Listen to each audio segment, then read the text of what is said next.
여러분, 오늘 이제 드디어 예수님께서 십자가에 이제 죽으십니다. 여러분, 이런 억울한 일이 없습니다. 온 세상이 예수님을 죽였습니다. 정치 권력과 종교 권력 그리고 대중까지 합세해서 예수님을 죽입니다. 로마 군인 또 로마 총독 할 것 없이 유대인과 이방인 가리지 않고 이스라엘과 로마 제국 가리지 않고 온 세상 모든 사람들이 예수님을 십자가에 못 박아 죽였습니다. 하나님께서 예수님의 십자가 앞에서 모든 인류의 죄를 폭로하십니다. 우리는 자신이 죄인이 아니라고 생각합니다. 그런데 하나님께서는 그렇지 않다. 너희가 죄인이라고 하시죠. 그걸 예수님의 십자가를 통해서 밝히십니다. 여러분, 예수님의 십자가 앞에서 인간은 자신의 실체를 드러냅니다. 자기가 누군지도 모르고 자기가 무슨 말을 하는지도 모릅니다.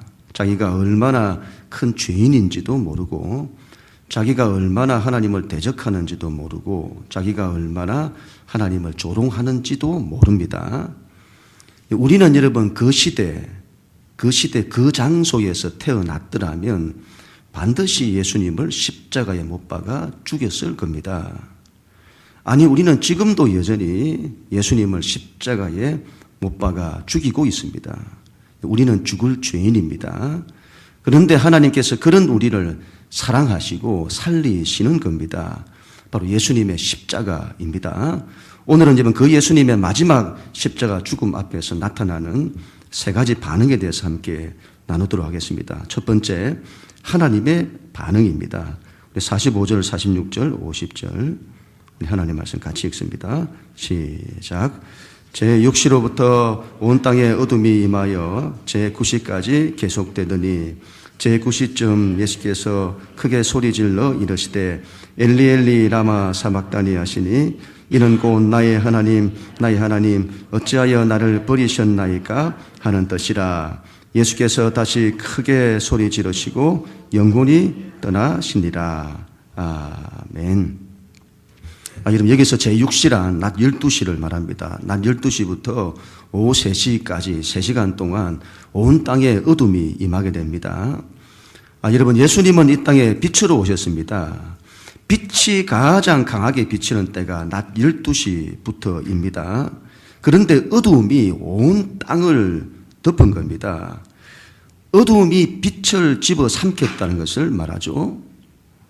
또한 여러분, 어두움이 임했다고 하는 것은 하늘이 닫혔다는 것을 말합니다. 여러분, 신앙은 하늘이 열리고 하나님의 빛이 임해야 하는데 하늘이 닫힌 겁니다.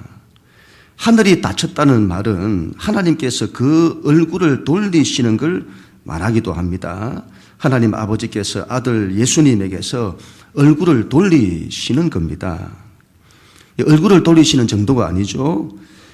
예수님이 하나님께 부르짖습니다. 엘리 엘리 라마 사박다니 나의 하나님 어찌하여 나를 버리시나이까. 예수님의 부르짖음에 나타나듯 하나님이 예수님을 버리십니다. 이는 어떻게 그럴 수가 있을까요? 언제는 예수님을 두고 이는 내 사랑하는 아들이요 내 기뻐하는 자다 너희는 주의 말을 들으라고 하셨습니다. 그런데 그 아들을 버리시다니요. 버리는 정도가 아니죠. 그 아들이 죽는 것을 내버려 두십니다. 예수님이 고통으로 죽어가는 순간에도 하나님은 예수님을 그대로 두십니다. 어떻게 이럴 수가 있을까요? 여러분, 예수님처럼 억울한 분이 있을까요? 이 세상에서 여러분 하나님을 이렇게 사랑하신 분이 있을까요?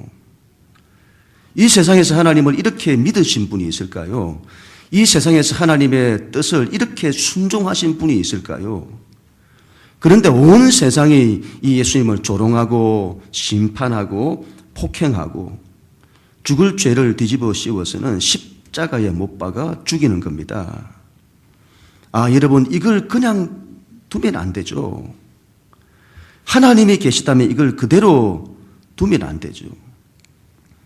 저들을 심판해야 합니다. 저들을 심판하셔서 하나님의 살아계심을 보이셔야 합니다. 여러분, 그렇지 않습니까? 그런데 하나님이 그렇게 안 하시는 겁니다. 그렇게 안 하세요. 우리 돌아가신 온누리교회 하용정 목사님이 이런 말씀을 하시더군요. 오래전에 그 아시아 연합신학원에서 연예인 교회를 할 때였다고 합니다. 아시아 연합신학원을 만드신 한철아 박사님께 밤에 비보가 들렸다고 합니다. 그분의 4대 독자 외아들이죠. 그것도 서울대학교 4학년 졸업반인데 제주도에 갔다가 수영하다가 죽었다고 합니다. 이 소식을 듣고 부인은 기절하고 말로 다 할 수 없는 충격에 빠졌다고 합니다. 그 일로 교인들이 몽땅 시험에 들었다고 합니다. 하나님이 이러시면 하나님 안 믿겠다고. 어떻게 하나님을 위해서 그렇게 믿음으로 순종하는 이들의 자녀를, 그것도 4대 독자를 이렇게 데려갈 수 있냐고. 못 믿겠다는 겁니다. 또 어떤 가정에서는 부인이 암으로 돌아가셨다고 합니다. 2년이 못 되어 남편도 암으로 돌아가셨다고 합니다. 어린 자녀들만 남은 거예요. 자녀들이 시험에 들 수 있는 거잖아요. 어떻게 하나님이 이러실 수 있냐고. 하나님을 그렇게 잘 믿는 엄마 아빠를 이렇게 데려가실 수 있냐고. 어떻게 우리 가정에 이런 고통을 주시냐고. 하나님은 살아계시는 것 맞냐고. 여러분 이런 거 어떻게 해야 될까요? 어떻게 해야 될까요? 여러분 이것보다 더 이해할 수 없는 일이 우리 예수님입니다. 어떻게 예수님에게 이렇게 하실 수가 있는 것일까요? 하나님을 그렇게 사랑했던 분을 그렇게 고통스럽게, 그렇게 억울하게 죽도록 하시다뇨. 이런 하나님을 믿어야 할까요? 하나님이 계시는 건 맞을까요? 그 옛날에 여러분 이스라엘 민족은 하나님께 나아갈 때 반드시 희생 제물을 가지고 나아갔습니다. 하나님께 나아갈 때에는 죄 없이 나가야 하는데 그 어떤 것으로도 이 죄 문제를 해결할 수가 없는 겁니다. 그 어떤 자기 노력, 자기 선행, 자기 철학과 도덕으로도 이 문제를 해결할 수 없었습니다. 오직 한 가지 길이 있었는데 흠없는 짐승을 하나님께로 가지고 옵니다. 그러면 사람들이 자기들의 모든 죄를 그 짐승에게 다 옮깁니다. 그 짐승은 그 사람들의 모든 죄를 자신이 짊어지고 희생 제물이 되어 죽는 겁니다. 여러분 그 짐승이 무슨 죄입니까? 그 짐승이 무슨 죄예요?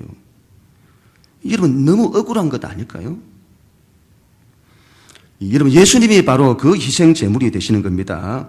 모든 사람들이 예수님에게 죄를 뒤집어 씌웁니다. 그 죄는 자신들이 담당해야 할 죄입니다. 그걸 예수님께 뒤집어 씌우는 겁니다.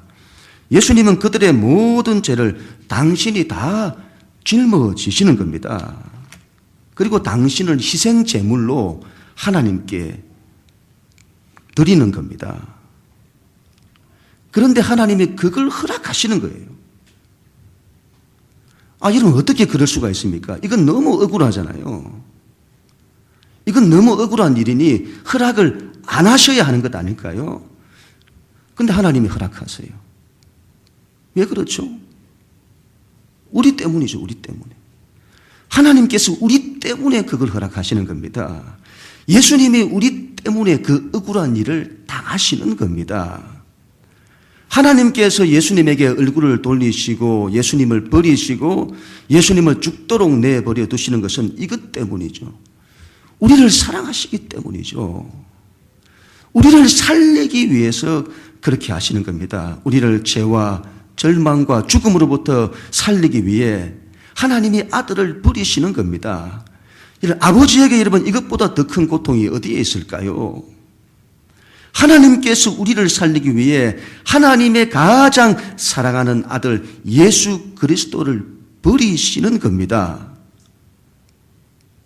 그래서 여러분 십자가에는 하나님의 말할 수 없는 슬픔이 있고 하나님의 말할 수 없는 고통이 있는 겁니다. 십자가는 하나님 아버지의 가슴이 무너지고 하나님 아버지의 가슴이 터져버리는 사건인 겁니다. 어쩌면 여러분 십자가를 지는 아들보다 더 큰 고통을 아버지가 겪으시는 겁니다. 왜요? 왜요? 우리 때문에, 우리를 살리기 위해서 그렇게 하신다는 겁니다. 하나님의 고통은 이것뿐만이 아닙니다. 하나님과 예수님은 사랑의 관계입니다. 사랑하는 부모가 사랑하는 아들을 버렸다고 하면 사람들이 뭐라고 하겠습니까? 이건 남들이 볼 때 웃기는 겁니다. 어떻게 아버지가 아들을 버립니까? 아들을 버렸다는 것은 그 부모가 사랑이 없다는 건데 자식을 버린 부모는 부모도 아닌 겁니다. 부모도 아니에요. 그런데 하나님이 그렇게 하신 겁니다. 사랑한다면 그럴 수 없는 거죠. 세상 사람들이 뭐라고 하겠습니까? 그런 하나님이 하나님이냐고, 어떻게 아들을 버리냐고, 그런 하나님은 하나님도 아니라고. 하나님이 그런 조롱을 감수하시는 겁니다. 하나님께서 여러분 그 옛날 당신의 백성을 바벨론의 포로로 잡혀가게 하실 때에 하나님은 하나님의 하나님 되심을 포기하신 겁니다. 사람들이 여러분 뭐라고 하겠습니까? 이스라엘의 하나님은 바벨론의 신인 마르둑보다 못하다. 저들의 하나님은 저렇게 힘이 없냐? 어떻게 당신의 백성도 지켜내지 못하는 그런 신이냐? 하나님께서 왜 그렇게 하시죠? 당신의 백성을 살리기 위해 하나님은 하나님 되심을 포기하면서까지 하나님이 세상 사람들로부터 속된 말로 쪽팔림을 당하시면서까지 하나님이 그 일을 하시는 겁니다. 하나님께서 우리를 살리기 위해 하나님의 권리를 포기하시는 겁니다. 이것을 하나님의 자기 부인이라고 합니다. 이 세상에는 많은 문제들이 있는데 이 세상 문제가 해결되지 않는 가장 큰 이유 중 하나가 사람들이 자기 권리를 주장하기 때문입니다. 전부 자기 권리를 달라고 합니다. 평소에는 정당한 권리가 중요합니다. 그러나 서로를 살리기 위해서는 자기 권리를 포기할 줄 알아야 합니다. 그래야 살아요. 가정에서 남편은 남편으로서의 권리를 포기할 줄 알아야 하고, 아내는 아내로서의 권리를 포기할 줄 알아야 하고, 자녀는 자녀로서의 권리를 포기할 줄 알아야 합니다. 교회도 마찬가지입니다. 목회자도 그렇고 직분자들도 그렇고 그 권리를 포기할 줄 알아야 합니다. 부부싸움을 왜 하죠? 왜 하죠? 어떻게 나에게 그럴 수 있냐고 서로 자기의 권리를 포기하지 않기 때문입니다. 권리란 서로 세워주는 걸 말합니다. 자기가 자기 권리를 세우는 것이 아닙니다. 자기의 권리를 포기하고 다른 이의 권리는 세워주는, 하나님도 그렇게 하신다는 거죠. 권리란 주장하는 것이 아니라 희생하고 섬기라고 주신 것입니다. 자기 부인이 있어야 합니다. 그래야 모두를 다 살립니다. 예수님의 마지막 십자가에는 우리를 살리기 위해 아들을 버리시는 하나님의 말할 수 없는 고통과 하나님의 자기 부인이 나타나는 겁니다. 두 번째로는 사람들의 반응입니다. 우리 47절, 49절 말씀 우리 같이 읽습니다. 시작. 거기 섰던 자 중 어떤 이들이 듣고 이르되 이 사람이 엘리야를 부른다 하고, 그 남은 사람들이 이르되 가만두라, 엘리야가 와서 그를 구원하나 보자 하더라. 아멘. 여러분, 이런 이제 고통의 순간에 하나님도 말할 수 없는 고통을 당하시고 예수님도 말할 수 없는 고통을 당하시고, 이런 순간에 이런 사람들은 어떻게 했을까요? 사람들은 어떻게 했을까요? 여러분, 마지막까지 예수님을 조롱합니다. 이 사람이 엘리야를 부른다. 가만둬 봐라. 엘리야가 와서 그를 구원하는지 안 하는지 보자. 예수님께서 엘리 엘리하고 부르셨는데 그걸 엘리야를 부른다고 생각을 한 겁니다. 당시 유대인들이 알고 있는 최고의 구원자는 엘리야입니다. 그는 죽음을 보지 않고 성천했으며 말라기에서도 그 엘리야가 온다고 하잖아요. 엘리야가 올 거라고. 어느 누구도 이 예수님을 구원자로 인정하지 않았습니다. 인정하지 않아요. 가만둬 봐라. 자기 기도가 이루어지는지 안 이루어지는지 한번 보자. 그렇게 예수님을 조롱하죠. 여러분, 마지막까지 자기들이 무슨 말을 하는지도 모르고 자기들이 무슨 일을 하는지도 모릅니다. 그래서 다른 복음서에서 예수님이 기도하시는 거죠. 아버지여, 저들을 용서하소서. 저들은 저들이 하는 일을 알지 못하니이다. 자기들은 안다고 하고 옳다고 하고 그 일을 행하는데 그들이 무슨 일을 하는지를 모르는 겁니다. 여러분, 예수님께서 하나님의 일을 감당하시는 공생의 3년 동안 예수님을 따라다녔던 두 가지가 있었습니다. 하나는 시험이었고 또 하나는 조롱이었습니다. 예수님 이 두 가지를 어떻게 대처하셨을까요? 예수님 시험은 다 이겨내세요. 공생에 처음 출발할 때부터 마귀의 세 가지 시험이 있었습니다. 예수님 그 시험을 다 이겨내십니다. 예수님 마지막 십자가 죽음 앞에서까지 마귀가 시험합니다. 십자가의 길을 가지 못하게 합니다. 예수님 그 마귀의 시험을 다 이겨내십니다. 반대로 여러분, 조롱은 이건 다 받아내십니다. 조롱하면 그냥 그 조롱을 당하시는 겁니다. 시험은 반드시 싸워 이겨야 하고 조롱은 그냥 당하는 겁니다. 우리는 여러분 조금만 억울함을 당해도 조금만 무시를 당해도 견디지를 못합니다. 예수님 마지막 십자가의 죽음 앞에서까지 조롱을 당하세요. 그런 억울함이 없습니다. 그러나 그 모든 걸 다 받아들이세요. 다 당하십니다. 이건 그냥 되는 것이 아니죠. 그냥 되는 게 아니에요. 이건 마지막까지 사람을 사랑하시기 때문입니다. 마지막까지 사람을 살리기 위해서입니다. 이런 시험은 싸워서 이겨야 합니다. 사단과의 영적 싸움은 반드시 싸워서 이겨내야 합니다. 그러나 사람과의 싸움은 싸우지 않아야 합니다. 그들이 반대하고 조롱하고 심판해도 다 받아들이세요. 이게 이기는 길입니다. 이게 살리는 길입니다. 자기도 살고 남도 살려요. 너무도 안타까운 것은 사람들이 그렇지 못한 겁니다. 마지막까지 예수님을 조롱하는 겁니다. 하나님께서 사람들이 얼마나 큰 죄인인지를 십자가 앞에서 폭로하시는 것이죠. 마지막 세 번째로 우리 예수님의 반응입니다.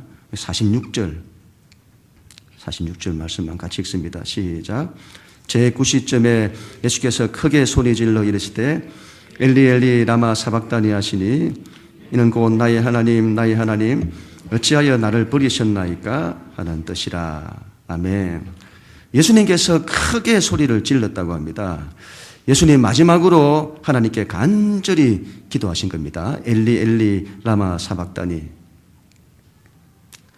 예수님께서 십자가에서 하신 말씀이 총 7가지라고 하죠. 가상칠언이라고 하는데 첫 번째, 아버지여 저들을 사하여 주옵소서.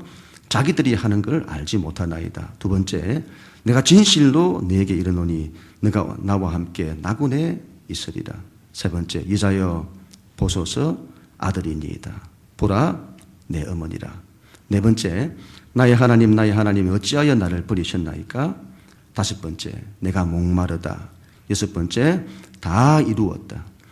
일곱 번째, 아버지여 내 영혼을 아버지 손에 부탁하나이다. 마태복음에서는 7가지 말씀 가운데 4번째 말씀만 기록하고 있습니다. 마태는 이 말씀이 가장 중요하다고 보았던 것 같습니다. 나의 하나님 어찌하여 나를 버리시나이까. 시편 22편의 말씀인데 예수님 그 말씀으로 부르짖어 기도하신 겁니다. 시편 22편 1절에 내 하나님이여 어찌 나를 버리셨나이까. 어찌 나를 멀리하여 돕지 아니하시오며 내 신음소리를 듣지 아니하시나이까. 이런 시편 22편을 그냥 읽으면 이 기도가 하나님을 원망하는 기도처럼 보입니다. 그러나 이는 그렇지 않습니다. 하나님의 도움을 간절히 구하는 기도입니다. 자신이 고난 가운데 있는데 너무 약해져서 환난과 시험을 이겨낼 수 없는 겁니다. 그래서 기도하는 거죠. 그 고난과 고통을 이겨낼 수 있게 해달라고 하나님의 도움을 간절히 구하는 기도입니다. 예수님도 마찬가지입니다.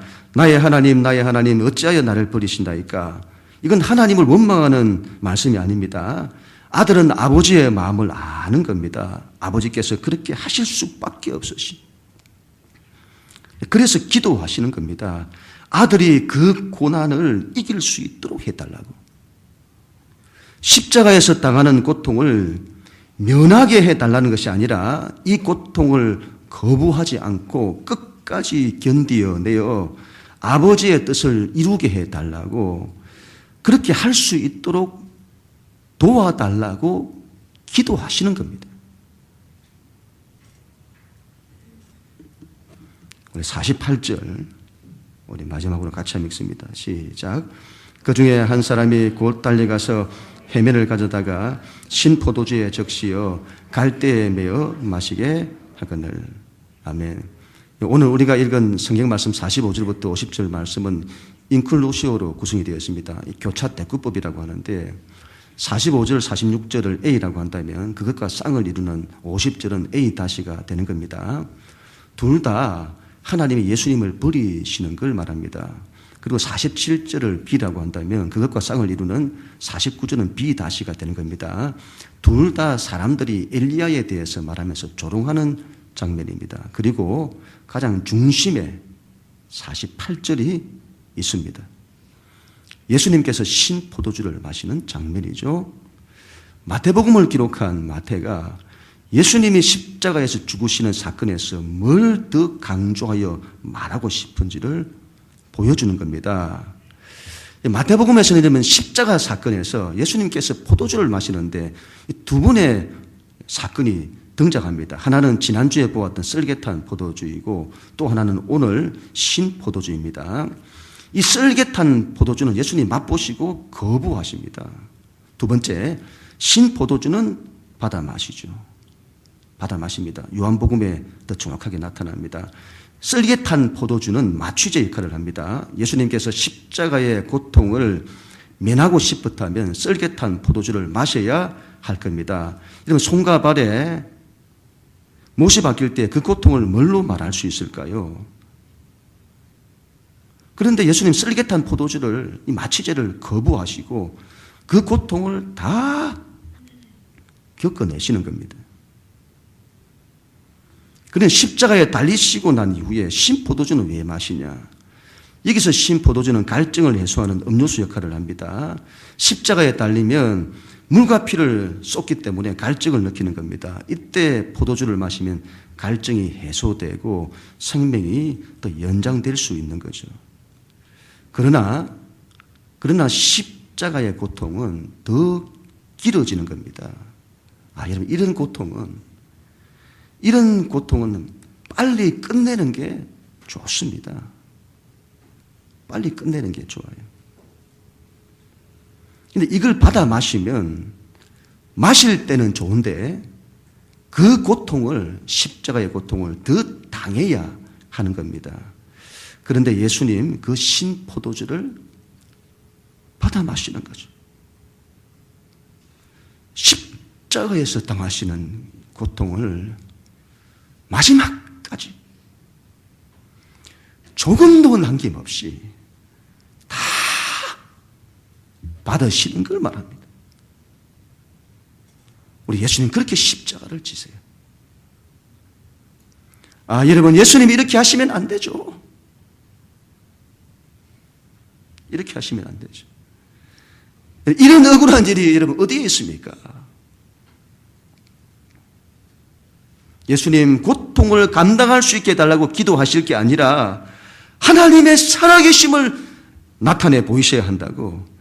어떻게 사람들이 저럴 수 있냐고. 저런 사람들은 하나님의 심판을 하셔야 한다고. 그래야 정신을 차린다고. 저들의 틀린 걸 밝히시고 이 세상을 바로 잡아야 한다고. 그렇게 하셔야죠. 이건 어떻습니까? 그래야 되는 것 아닐까요? 그런데 우리 예수님 전혀 그렇게 하지 않으세요. 예수님은 정의가 뭔지 모르시는 것 아닐까요? 정의를 세워야죠. 왜 이렇게 하시는 것일까요? 왜 이렇게 하시는 것일까요? 여러분, 정의로는 사람을 살릴 수 없기 때문입니다. 정의는 말하죠. 심판을 해야 한다고. 틀린 걸 바로 잡아야 한다고 합니다. 그래서 대단히 옳아 보여요. 그래서 우리가 거기에 넘어가는 겁니다. 거기에 넘어가요. 정의를 무시하라는 것이 아닙니다. 정의보다 더 중요한 것이 생명입니다. 사람을 살리는 것입니다. 우리 하나님에게 세상에 옳고 틀린 걸 바로잡는 것보다 더 중요한 것이 사람을 살리는 것입니다. 사람을 살리는 유일한 길은 예수 그리스도의 십자가밖에는 없습니다. 이걸 믿어야 합니다. 이걸 믿어야 합니다. 이걸 붙들어야 합니다. 여기에 흔들리면 안 됩니다. 정의가 세상을 살리는 것처럼 보입니다만 그렇지 않습니다. 만약 그게 세상을 살린다면 예수님께서 반드시 그 길을 가셨을 겁니다. 그 길이 아니에요. 십자가의 길입니다. 옳고 틀린 것에 관심을 두지 말라는 것이 아닙니다. 그것보다 더 중요한 것이 사람을 살리는 것입니다. 우리는 정의보다 십자가에 더 마음을 둬야 합니다. 우리는 기도해야 합니다. 하나님, 저들이 자기 죄를 깨달을 수 있도록 심판을 하셔야 합니다. 그리고 그들이 정신 차리게 해 주십시오. 그렇게 기도하는 것이 아니라 하나님, 제가 그 심판을 대신 받겠습니다. 그러니 저 사람 살려주세요. 저 사람 살려주세요. 누군가가 십자가를 져야 하나님께서 그 사람에게 은혜를 베풀 수 있는 길이 열리는 겁니다. 누군가가 십자가를 지지 않으면 그 사람은 자기 죄로 인해 심판받아 죽어요. 돌이킬 길이 없습니다. 우리는 사람들이 심판받기를 원해요. 안 그런가요? 사람들이 심판받기를 원해요. 제가 어제 잠깐 꿈을 꾸었는데 꿈에서 한 청년이 얼마나 말을 안 듣는지 제가 참다가 안 되니까 제가 그 사람의 목과 팔을 이렇게 하겠죠. 주짓수라고 하는지 모르겠습니다. 제가 이런 꿈에서 그걸 하는 거예요. 제가 그걸 어디서 배웠는지 모르겠습니다. 그걸 해요. 이러면 제가 설교 준비한다고 너무 신경을 썼는가 봅니다. 그런 꿈을 다 꾸고 말이죠. 그런데 여러분, 그게 사람의 마음인 겁니다. 틀린 사람을 힘으로 심판하는 겁니다. 예수님을 따르는 사람들은 그러면 안 됩니다. 우리는 마지막까지 그 사람을 사랑하고 그 사람을 살리려고 해야 합니다. 내가 죗값을 대신 받을 테니 그 사람 살려주세요. 해야 됩니다. 내가 죽어서라도 그 사람을 살리려고 해야 합니다. 어디까지요? 어디까지? 예수님 원수까지도 사랑하라고 하셨습니다. 우리는 이런 원수까지도 살리려고 해야 합니다. 우리는 사람이 자기를 조금만 무시해도 참지를 못해요. 그런데 여러분, 원수까지 사랑하라니요. 이런 원수는 죽어야 합니다. 심판받아야 합니다. 그런데 원수를 사랑하라니요. 다른 건 다 해도 이건 못하겠다는 분들이 있습니다. 저 인간은 보기도 싫어요. 저 인간은 잘 되는 것도 싫은 겁니다. 저 인간은 인생이 꼬꾸라져야 하는 겁니다.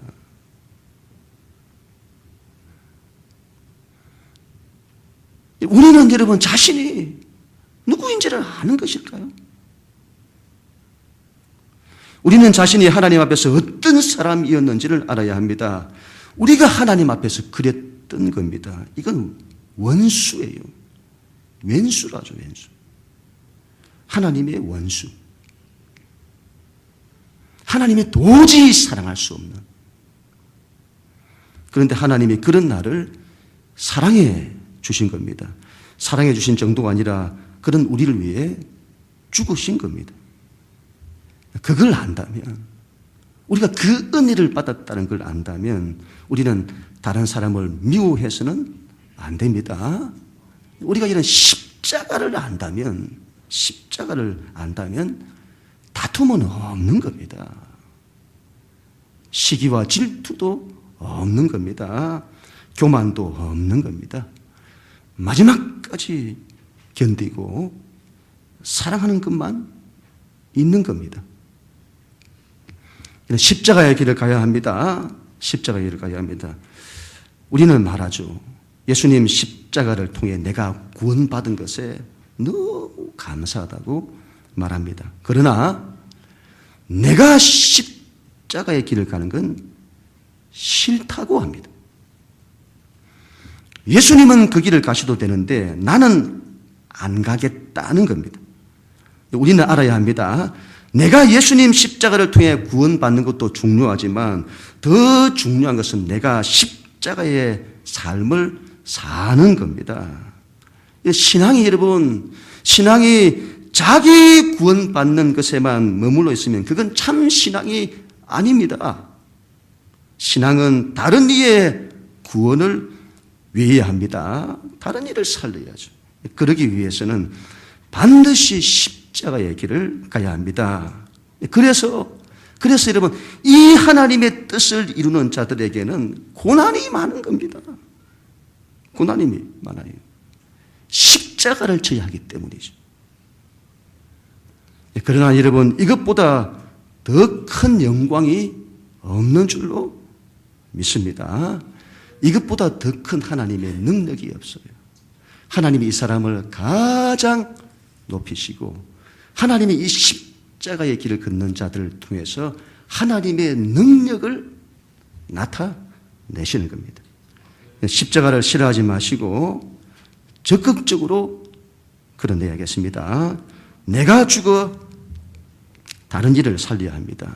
우리 예수님께서 당신의 이 죽음을 통해서 우리에게 말씀하시는 마지막 간절한 부탁입니다. 이사야 53장 5절에 그가 찔림은 우리의 허물 때문이요 그가 상함은 우리의 죄악 때문이라. 그가 징계를 받음으로 우리가 평화를 누리고 그가 채찍에 맞음으로 우리는 나음을 받았도다. 이제 여러분, 이 십자가를 우리가 대신 져야 합니다. 그런 우리 모두가 다 될 수 있기를 주님의 이름으로 간절히 축원합니다.